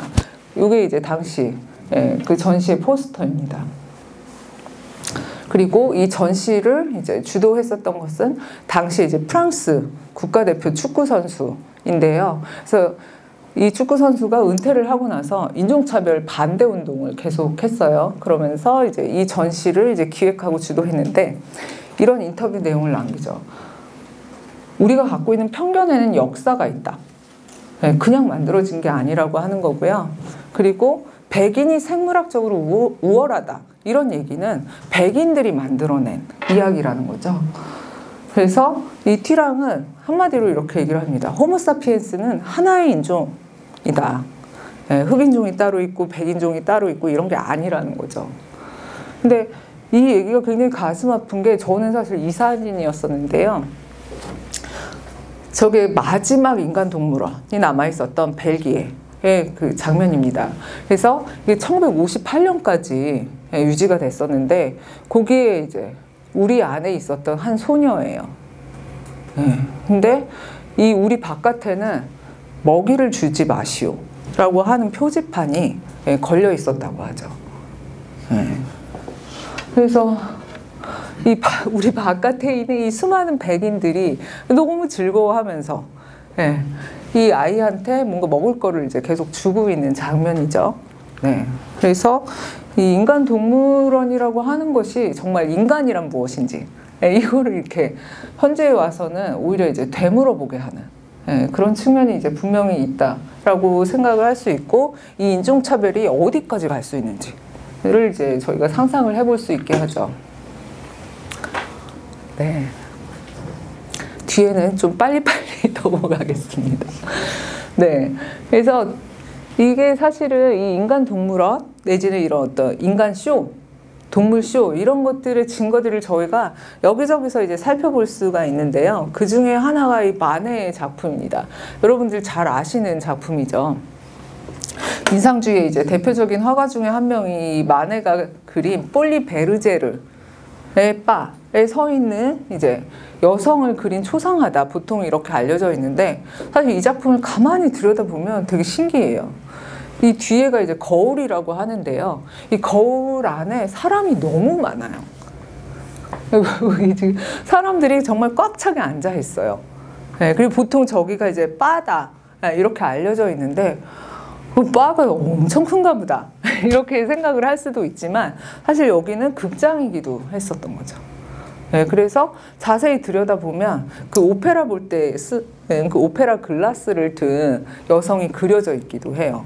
그래서 그럼 도대체 결국에 이게 거울이라면 이 여성 앞에 이렇게 많은 사람들이 모여 앉아 있었다는 얘기인데 도대체 뭘 보려고 저게 모여 있었을까라고 생각을 해볼 때 바로 이런 쇼들이 이 폴리 베르제르에서 이제 굉장히 많이 열리고 있었다라는 겁니다. 그래서 우리가 이제 보통 그 대중문화 속에서 부시맨이라고 부르는 피그미족 쇼를 하거나 아프리카 부족 중에 가장 용맹한 전사다라고 이제 평가가 되는 줄루족 쇼를 하거나 이런 일들이 이제 여기에서 벌어지고 있었던 거죠. 그래서 파리의 어떤 도시 문화를 이제 대표하는 마네의 회화 속에서 이제 사실은 그 관람객들에게 보이지 않는 이 무대가 바로 이런 것이었다고 생각을 하면 근대적인 도시 문화의 어떤 하나의 어떤 야망과의 관계 이런 것들을 이제 저희가 같이 생각을 해볼 수 있을 것 같습니다. 자, 이 건물을 혹시 사진으로 보신 적 있나요? 굉장히 독특하게 생겼죠. 그래서 이 건물 자체가 여러 가지 양식의 이제 혼합이라고 하는 이제 건축적인 평가도 있지만 이게 1878년에 그 파리에서 망국박람회를 개최하면서 전시관 중에 하나로 만든 건물입니다. 그래서 트로카데로 궁이라고 하는 이름을 갖게 되는데요. 여기 한 부분을 이제 민족학 박물관, 국립민족학 박물관을 만들게 됩니다. 그래서 이 부분은 조금 넘어가 보고요. 그래서 당시 이제 프랑스에서도 영국이나 뭐 독일이나 다른 유럽 열강들과 경쟁을 하면서 우리도 국립민족학 박물관이 필요해. 이런 이야기들이 이제 나오게 되고요. 그래서 그 컬렉션을 수집을 하기 위해서 많은 학자, 컬렉터들이 해외 각지로 나아가게 됩니다. 그 중에 한 명이 이 샤를바라라고 하는 사람인데요. 이 사람은 조선까지 와요. 조선에 와서 여러 가지 조선의 물품들, 풍속들, 미술품들을 수집을 해서 프랑스 정부에 보내게 되죠. 그래서 이 사람이 글을 되게 많이 쓰는데요. 뭐 이런 얘기를 쓰기도 합니다. 잠자려고 누워서 언젠가 나한테 조선인 같은 야만인들은 없을 거다. 이렇게 말한 사람들을 자기가 이제 비웃으면서 잠에 들었다. 이런 얘기를 썼는데요. 그러니까 결국에는 샤를바라가 조선으로의 여행을 떠날 때 주변 사람들 대부분이 조선은 야만인이다, 야만국이다, 이렇게 얘기했었다는 걸 이제 추정을 해볼 수가 있죠. 그렇게 해서 이 샤를바라가 수집한 물건들을 정부에 보냈는데 그 대부분이 이 트로카데로의 국립민족학 박물관에 전시가 되게 됩니다. 그러다가 이제 나중에 이 기베박물관이라고 하는 아시아 컬렉션만 가지고 있는 곳으로 이관이 되는데요. 그때 이제 이 물품들이 전시되었었던 방도 뭐 미술관도 아니고 종교와 민족지학 전시실, 이렇게 이제 분류된 공간에 전시가 됐었던 거죠. 그래서 이 유럽인들이 봤을 때 유럽 바깥에 아프리카, 오세아니아, 아시아 등지에서 만들어진 대부분의 물건들은 다 이 범주, 민족학, 인류학 범주에 속하는 거였다라고 이제 저희가 이해를 해볼 수가 있고요. 그렇게 해서 이 트로카데로 박물관이 이제 한동안 계속 유지가 됩니다. 근데 이 민족학 박물관은 앞서 말씀드린 것처럼 이 식민지 박물관이라고 하는 정체성과 사실은 명확하게 구분되기가 어려웠었다라고 얘기를 할 수가 있고요.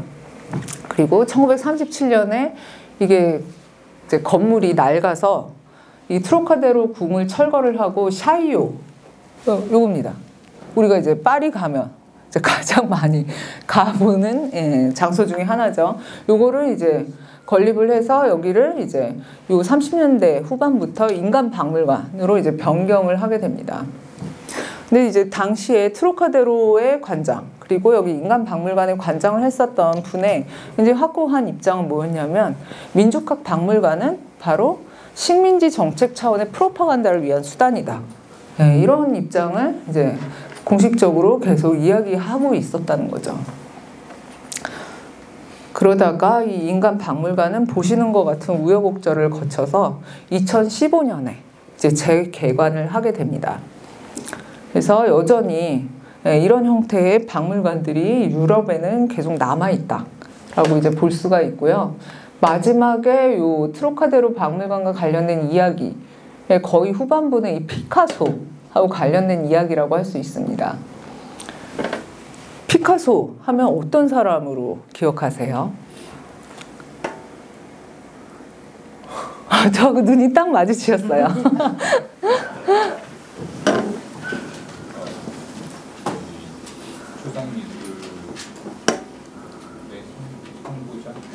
오, 네. 뭐 초기에는 고상 화가로 출발했지, 나중에는 기체과 모델. 네, 감사합니다. 다양한 그 회화의 현대 회화의 다양한 사조를 만들어낸 사람이라고. 네. 저희 여기 앞에 모셔서 강의를 부탁드리고 싶은 정도인데요. 그래서 그 피카소와 이 트로카데로 박물관 사이의 관계에 대해서 조금 얘기를 해보려고 합니다. 이게 피카소가 이 1908년쯤에 찍은 사진인데요. 본인의 그 작업실 안에 앉아 있는 모습입니다. 당시 이제 젊었을 때 이 화가나 예술가들이 그렇게 부자인 분이 많지 않아서 피카소는 당시에 이제 그 센강에 있는 세탁선, 이런 빨래하는 배, 그거를 개조해서 이제 자기 작업실로 사용을 했었는데, 흥미롭게도 그게 그렇게 공간이 넓지도 않을 텐데요. 여러 가지 아프리카나 오세아니아의 조각품, 가명 같은 것들이 여기에 이렇게 많이 있었다는 거죠. 그리고 이 방금 말씀해 주신 그 입체파라고 하는 사조를 이제 같이 만들어 나간 동료들, 블라멩크, 브라크, 그리고 아폴리네르라고 하는 시인들 역시도 자기의 그 작업실, 서재에 마찬가지로 아프리카나 오세아니아 조각들을 계속해서 수집을 하고 있었다는 거죠. 여러분들이 잘 아시는 마티스 역시도 마찬가지였다는 거죠. 그래서 이들은 왜 이렇게 여기에 관심이 있었을까? 그리고 방금 말씀을 해주신 것처럼 20세기 이후에 서양 미술사를 얘기를 할 때 이 현대 미술의 어떤 대표 격으로 얘기되는 입체파와 추상미술을 이끈 사람들, 가장 현대적이라고 얘기를 할 수 있는 이 사람들이 문명의 가장 끝에 대척점에 있다고 얘기를 하는 이 아프리카 미술에 관심을 가지고 있었다라는 건데요. 그래서 20세기에 들어오게 되면은 이 원시주의, 프리미티비즘이라고 하는 것이 유럽에서는 새로운 어떤 미적인 원천이 된다 라고 하는 이제 평가가 사실 많이 이루어져 있습니다. 옆에 보고 계신 이 책도 그런 관점에서 쓰여진 책이라고 할 수 있을 텐데요. 그래서 특히나 이 인상주의자들이 이제 파리 화단에서 굉장히 지배적인 주류가 되어 있는 상황 속에서 새롭게 이제 활동을 시작하는 피카소, 브라크, 드렌, 블라멩크 이런 이제 화가들은 자기네 그 선배인 인상주의자들하고 차별화를 하기 위해서 동시에 그 인상주의 세대들의 어떤 부르주아적인 어떤 규범이나 사회적인 분위기에 이제 저항을 하기 위해서 스스로를 원시인이라고 지칭을 하게 됩니다. 우리는 원시인이다. 그러면서 아프리카, 오세아니아에서 온 물건들을 통해서 여기에서 이제 가장 어떤 현대적인 미술을 우리가 발견하고 이끌어낼 수 있다. 이렇게 이제 생각을 하게 되는데요. 그 저변에는 기존의 서양 미술 전체에 대한 어떤 경멸, 거리두기라고 하는 것이 분명히 이제 작동하고 있었다라고 할 수 있는데, 피카소가 사실 글을 이제 많이 남깁니다. 그러니까 그 글들 중에는 지금 보시는 것처럼 내 작업실에 있는 아프리카 조각상이 하나의 증인에 가깝다.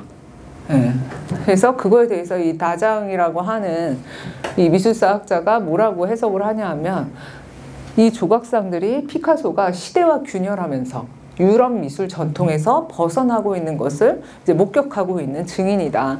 이렇게 이제 해석을 하는데요. 피카소하고 관련해서 이 트로카데로의 경험을 얘기한 이 문장이 사실 굉장히 많이 인용이 됩니다. 그래서 잠깐 같이 보시면, 처음에 찾아갔을 땐 정말 역겨웠다. 벼룩시장 같았다. 그랬는데 거기에 있는 가면하고 조각들은 좀 남다른 게 있었다고 지적을 하죠. 그래서 마법 같은 물건이었다라고 쓰는데요. 그래서 이제 당시 이제 패티시라고 불렀죠. 주술품이라고 불렀는데, 이것이 모두 똑같은 목적을 위해서 만들어졌다. 그래서 사람들이 귀신에게 지배당하지 않고 독립적으로 존재할 수 있게 하는 무기로서 이 가면이나 조각들이 만들어졌고, 바로 그 순간에 내가 왜 화가인지 이해를 했다라고 얘기를 합니다. 그래서 나중에 이제 피카소의 대표작으로 뉴욕의 모마에 걸려있는 이 아비뇽의 여인들이라고 하는 작품이 그 순간에 떠올랐다라고 얘기를 하는데요. 이게 가면이나 조각품들이 어떤 외적인, 양식적인 특징 때문만이 아니라 내가 캔버스에 처음 그린 엑소시즘 작품이다. 테마 작품이었다. 이렇게 얘기를 하는 거죠. 그러니까 결국에는 사람들이 귀신에게 지배당하지 않고 독립적으로 존재하기 위해서 귀신에게 형태를 부여한다 라고 하는 것이 일종의 이제 테마술이라고 생각을 했었던 거고, 자기가 아비뇽의 여인들을 그린 이유다 라고 이렇게 설명을 하기도 했었던 거죠. 그래서 이 피카소를 비롯한 이 입체주의 화가들이 굉장히 남다른 예, 관심과 이제 열정을 가지고 있었다는 것을 알 수가 있고요. 그래서 1910년대쯤에 이르게 되면 파리뿐만이 아니라 독일 갤러리에서도 아프리카 조각하고 피카소 작품을 같이 나란히 전시하기도 했었고, 뭐 고갱을 비롯해서 많은 작가들이 동시대에 이제 부르주아 사회, 문명 사회에 이제 반발을 하게 되면서 원시 상태가 훨씬 더 우월하다. 이런 이제 얘기들을 하게 됩니다. 그래서 야만으로서 이제 경멸을 하고, 우리가 계속해서 가르치고 지배해야 할 대상이다.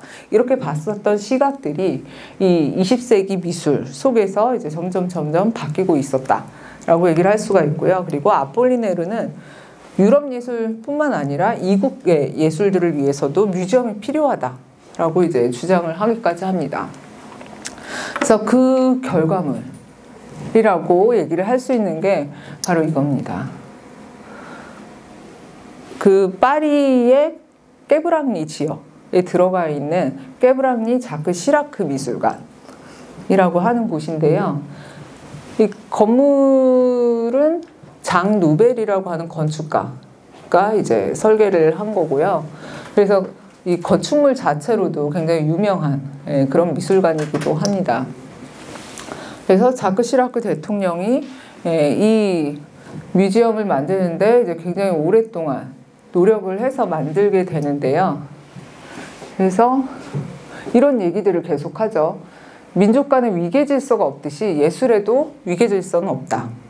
그래서 이 민족학적이고 인류학적인 관점이 끊임없이 이 문명과 야만 사이의 위계 질서를 토대로 해서 이 아프리카나 오세아니아의 이제 물건들을 바라보게 되는데, 이거를 예술, 미술의 관점으로 바라보게 되면 그런 위계 질서에서 벗어날 수 있다.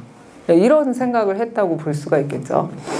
그래서 사실은 이 시라크가 이걸 이제 미술로서 취급을 하기 위해서 처음에는 루브르의 한 구역을 이 물건들을 전시하는데 할당해달라, 이런 요청을 하기도 했었다고 그래요.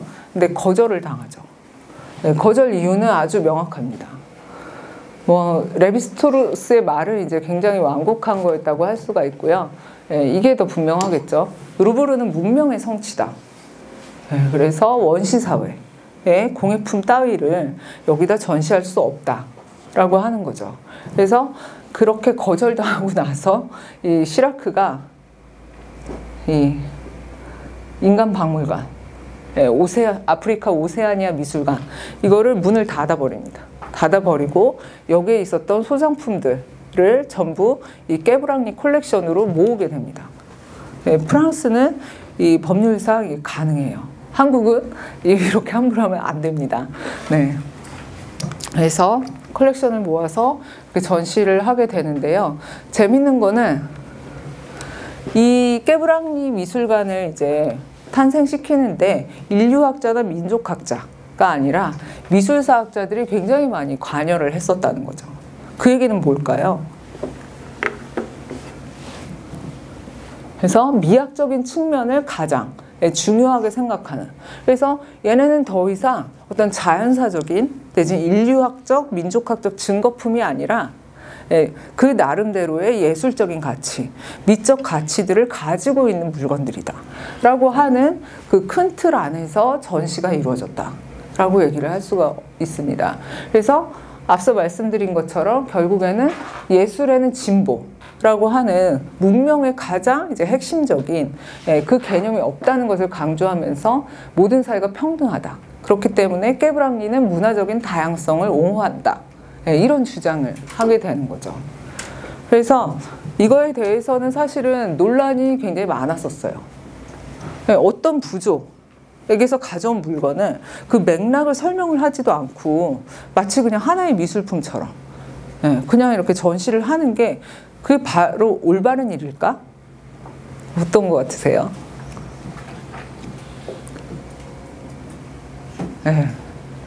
아니면 지금 이 시라크와 깨브랑리에서 주장을 하듯이 오히려 그런 어떤 인류학적, 민족학적 접근이 아니라 그 자체로 조형적인 아름다움, 이거에 주목을 하는 것, 이게 더 윤리적으로 맞다. 이렇게 주장을 하는 거. 여러분들은 어느 쪽이 더 공감이 가세요? 굉장히 어려운 얘기죠. 예, 그래서 깨브랑리가 오픈을 했는데 재밌는 거는 사실 그 전 세계에서 가장 많은 사람들이 찾는 루브르의 경우에는 관광객이 굉장히 많아요, 비중이. 근데 깨브랑리는 전체 방문객 중에 80% 정도가 이 프랑스 국민들이라고 알려져 있어요. 네, 반대죠. 그래서 깨브랑리가 오픈한 이후에 이제 꾸준히 인기를 이제 누리고 있다라고 하는 걸 알 수가 있고요. 이 오픈한 이후에 깨브랑리에 대한 평가를 이 나이지리아에서 이제 노벨상을 수상했었던 작가가 이렇게 얘기를 합니다. 아프리카 미술을 인류학으로부터 해방시켰다. 깨브랑리가. 그래서 이 인류학으로부터 해방시켰다고 하는 것은 이 문명의 시선, 문명과 야만이라고 하는 굉장히 오래된 이 프레임으로부터 이 아프리카의 물건들, 아프리카의 예술, 사람들, 아프리카라고 하는 어떤 지역에 대한 이미지를 해방시키는 하나의 계기가 됐다고 평가를 했었던 거죠. 그래서 그 문명론이 해왔었던 아프리카에 대한 미학적인 부정이라고 하는 것이 이 계기를 통해서 비로소 좀 해결된 게 아니냐, 뭐 이렇게 이제 긍정적으로 평가를 했었던 건데요. 저 제일 위에 이제 제가 써놓은 질문은 사실은 지금도 계속 반복되고 있는 질문 중에 하나라고 할 수 있어요. 그리스랑 이집트 미술은 루브르에 있는데 왜 흑인 미술은 인류학박물관에 있나? 왜 조선에서 수집했었던 샤르바르의 컬렉션은 루브르가 아니라 트로카데로에 전시되었었을까?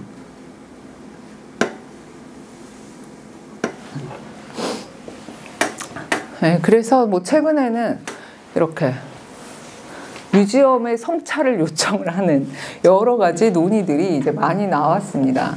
그래서 뮤지엄은 그냥 중립적이고 객관적인 장소인 척 하는데 그렇게 하면 안 된다. 그런 중립성을 내세우면서 사실은 그 문명이라고 하는 걸 향해서 끊임없이 진보해야 한다고. 그러면서 인간에 대한 어떤 차별적이고 그리고 인간으로도 취급하지 않았었던 그런 시선들을 이제 양산해 왔었던 부분들을 이제 비판을 한 거죠. 그래서 인권운동가가 돼야 한다. 실제로 영국에는 이 국립박물관으로서 노예박물관이 이제 설립이 되기도 했습니다. 그래서 이 노예무역 폐지를 이제 기념을 하면서 이 리버풀에 이 노예무역 박물관이 만들어지는데요. 여러분들이 여기 홈페이지만 들어가 봐도 좀 다른 거를 아실 수가 있어요. 그래서 여기 슬로건이 우리는 기억한다, 우리는 행동한다.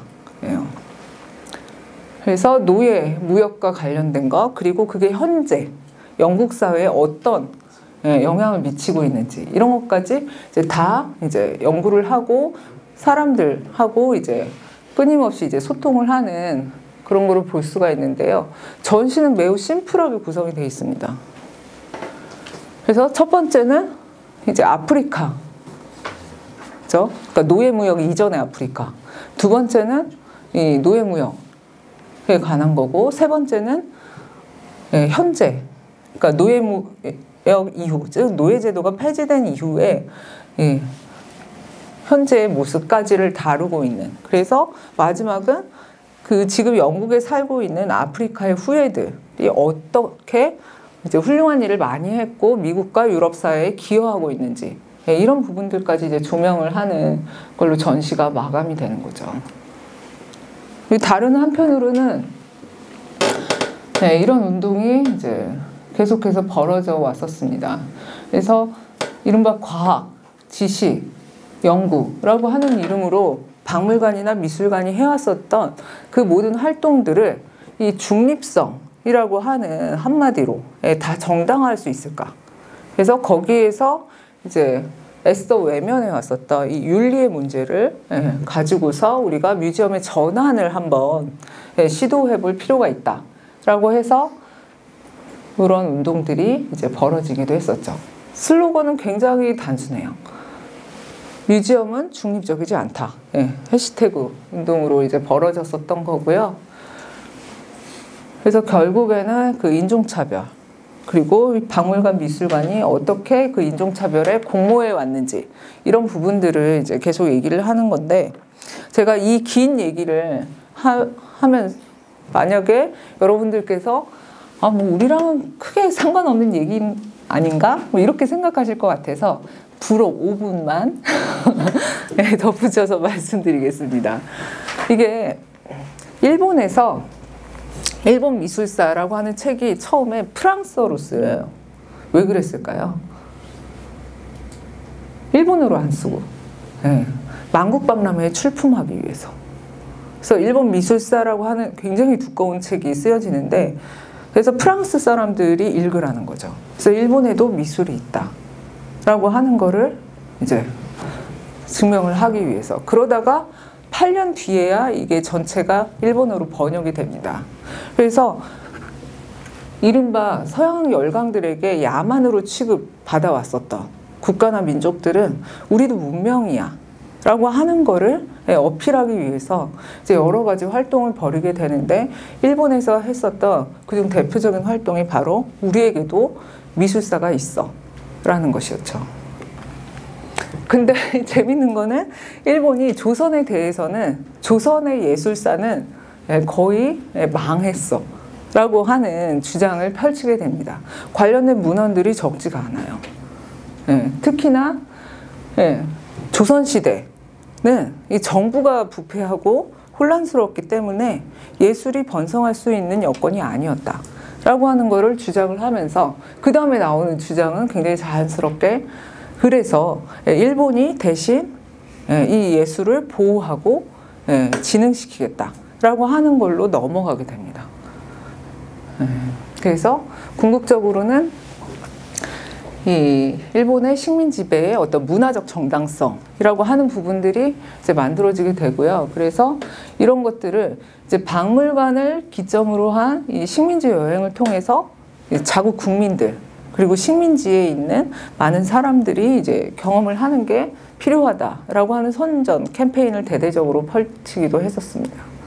그래서 그 대표적인 어떤 관광지 중에 하나가 지금의 창덕궁이죠. 거기에 이제 이완가 박물관이라고 하는 게 들어갔었는데요. 거기를 이제 창경궁 죄송합니다. 막 헷갈리네요. 그래서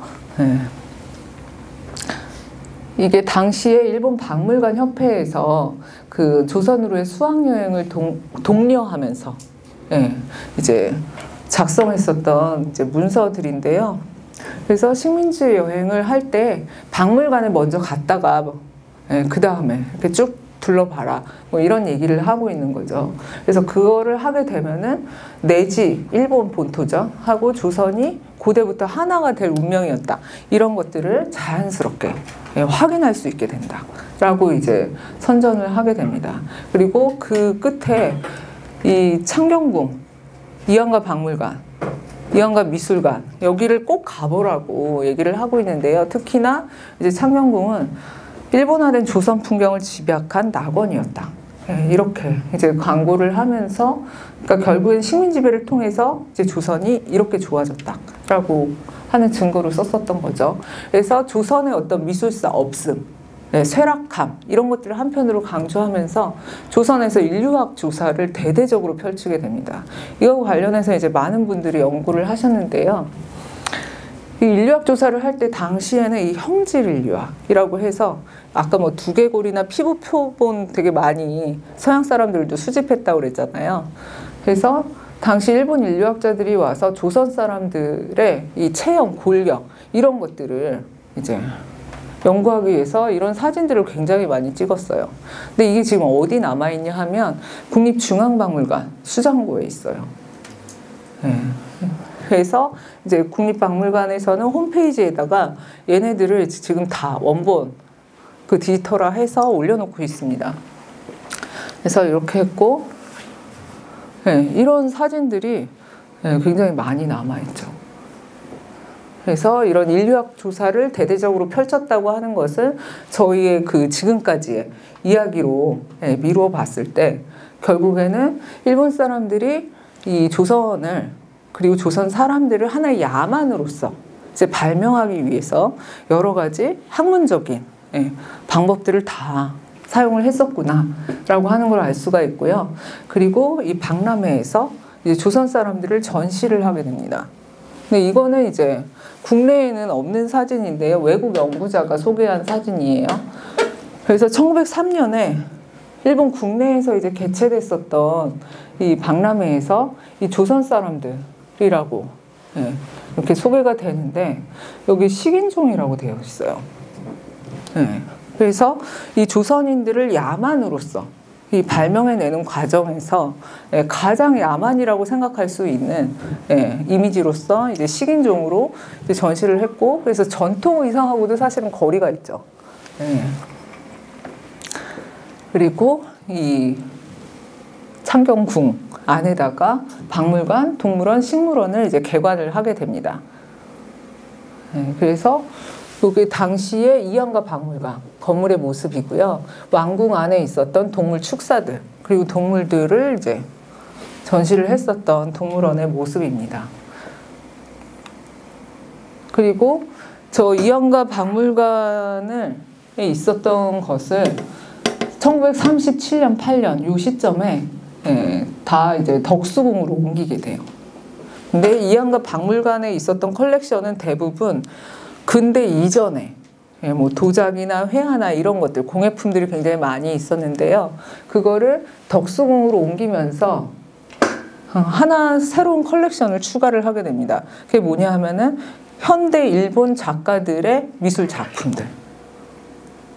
그렇게 해서 근대 이전, 즉 식민지 지배 이전의 조선의 여러 가지 골동품들이죠. 골동품들과 현재의 일본의 잘 나가는 화가들, 조각가들의 작품을 같이 나란히 이제 전시를 하게 됩니다.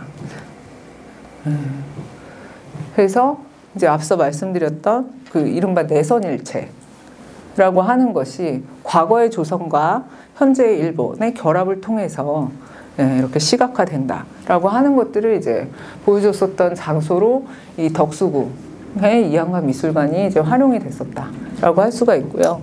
아이러니하게도 이 당시 이제 전시됐었던 일본의 그 현대 작가들의 작품 역시도 현재는 국립중앙박물관 수장고에 이제 보관이 되어 있습니다. 그래서 뭐 여기까지가 일단 제가 오늘 이제 준비한 이야기들인데요. 그래서 결국에는 이 문명화 프로젝트라고 제가 이제 처음에 제목에서 말씀드렸던 이 부분이 사실 뭐 이렇게 역사 속 이야기로 정리를 할 수 있는 거겠지라고 생각을 할 수 있지만, 다른 한편으로는 굉장히 현재적이기도 하다. 그래서 우리는 이 문명화 프로젝트의 한편으로는 빛, 한편으로는 그림자 속에 여전히 살고 있다라고 이제 얘기를 해볼 수가 있고, 이게 박물관이나 미술관들도 끊임없이 그런 어떤 맥락들 속에서 계속해서 이 성찰을 요청받고 있는 그런 상황이라고 할 수가 있습니다. 그래서 굉장히 긴 시간 동안 제가 떠들어서 여러분들이 지루하셨을 수도 있을 텐데요. 뭐 조금이라도 즐거운 시간이 되셨으면 좋았겠고요. 질문 있으시면 편하게 해주시기 바랍니다.